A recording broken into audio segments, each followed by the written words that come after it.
Всем здорово, с вами ваш любимый контент-мейкер. Ну или не очень любимый, кому как. И перед началом этого ролика я бы хотел попросить вас подписаться на мой второй канал, посвященный музыке, которую я пишу, а также сам делаю для нее визуальный ряд. То бишь рисую, анимирую и монтирую.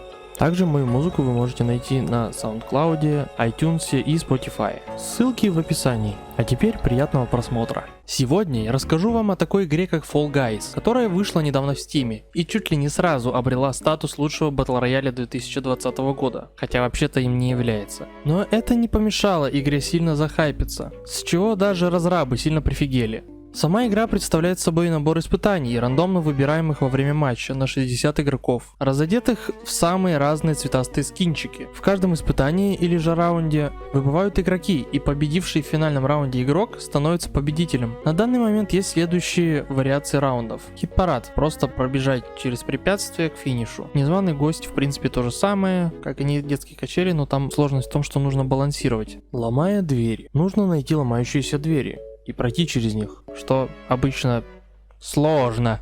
Вертушка — это в принципе тот же самый бег с препятствиями, как и головокружительная высота. И склизкие бои тоже. Разве что в склизких боях со временем поднимается какой-то кисель, так что нужно поторопиться. Мастера у воротов, где просто нужно бежать по наклонной поверхности, которая тебя замедляет, и уклоняться от фруктов. На грани. Нужно пройти через поле ложных и правильных плит и прийти в первых рядах. Клуб прыгунов.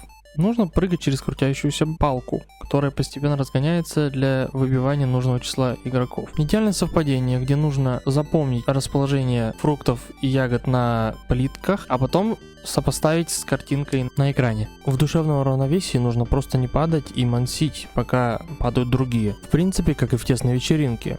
Правда, играется она все-таки по-другому. Хвост пистолетом — это, отдельная тема для разговоров, потому что вам просто нужно скоммунизить у кого-то анальную затычку и прожить с ней до конца раунда, чтобы у вас ее не забрали. Теперь командные режимы. В режиме Гоголь-Моголь нужно отнести наибольшее количество яиц в корзину своей команды. В рок-н-ролле нужно дотолкать мяч до ворот через препятствие, ну и по возможности мешать оппонентам. Есть командный хвост пистолетом, и соответственно команда, у которой к концу раунда будет больше всего хвостов, победит. Пятнашки. Игроки делятся на две команды. Один игрок из каждой команды заражен, и каждый из них начинает заражать вражескую команду. Выигрывает команда, в которой останутся незапятнанные игроки. Барахольщики. Игроки делятся на три команды и пытаются загнать как можно больше мячей на свою сторону. Проигрывает команда, у которой в конце будет меньше всего мячей. Цирковое представление. Игроки делятся на три команды, пытаясь прыгать через спускающиеся кольца в случайных местах. Кто наберет меньше всего очков, выбывает. Игра в мяч — это просто футбол с двумя мячами. И теперь виды финалов. Хрупкий пол, где нужно прыгать по исчезающим плиткам и стараться не упасть. Последний прыжок, что по факту усложненная версия клуба прыгунов, только с той лишь разницей, что на одну крутящуюся палку больше и платформы постепенно исчезают. Покорение вершины. Это та же самая обычная гонка, только в конце вместо финиша корона, которую нужно схватить. Королевская заварушка. Опять же усложненная версия хвоста пистолетом, где всего один хвост, и тот, кто с ним останется в конце раунда, победит. На этом пока что все режимы, но скорее всего будут добавляться новые по мере выхода сезонов. Вы можете просто выживать, так как это делаю я, но можете быть упырем, как я их обычно называю. Это такие озабоченные челики, которым всегда нужно схватить все, что движется, вне зависимости от пола, цвета и здравого смысла. Der Geizkragen Thaddeus schnauzt sich seit Ewigkeiten bei mir durch und Sie wollen ihn nicht wieder einstellen wegen so einem dämlichen Grund! Также я должен сказать, что на данный момент в игре невероятно много читеров, но скоро в игру добавят Easy античит, о котором, думаю, многие слышали. Небольшая поправочка. На момент создания обзора они уже добавили античит. Все вроде бы в целом разворачивается неплохо. Вот только в том же Move or Die важен скилл, и режимы вообще никак не похожи. А Gang Beasts подкупала физикой и возможностью с ней развлекаться. А чё есть Fall Guys? Ты прыгаешь, падаешь на пузико иногда, можешь лапать людей. И как бы все, это все, что ты будешь делать в этой игре. Конечно, там есть разные режимы, но они иногда просто повторяют сами себя.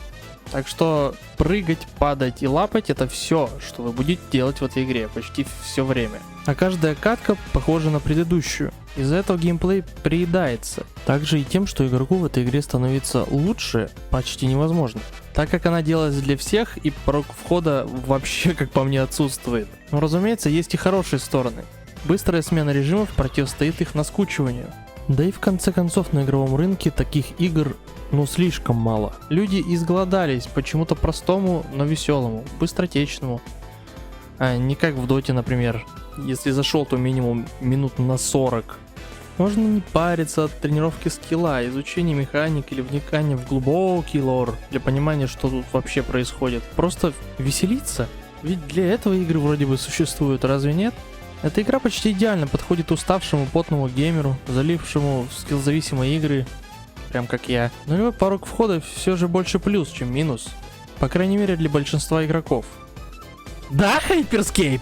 Fall Guys все же играется и чувствуется так же легко, пушисто и мило, как выглядит. Поэтому моя оценка 8,7 из 10.